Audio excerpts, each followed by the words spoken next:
के लोग से बड़ा लोग आयलन शिवरातिया लोग हो सभे लोग से कैसे करम शिव के मंदिलिया हो पूजरिया ने दली लोटा जल पानी से माटी फूल दली चलना सब लोग पोतना दे हो शिवजी के मंदिलिया ने कैसे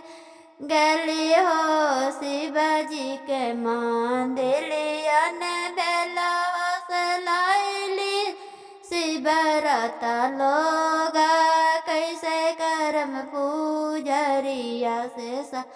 मंदिलिया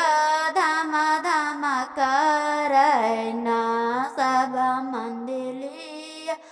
धामा धामा कर थरना धातुर से लाइली से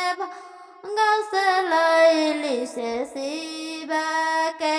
मंदिलिया पर चढ़ौली हो शिवजी के चढ़ल से सब चीज मांगी महाराजा दल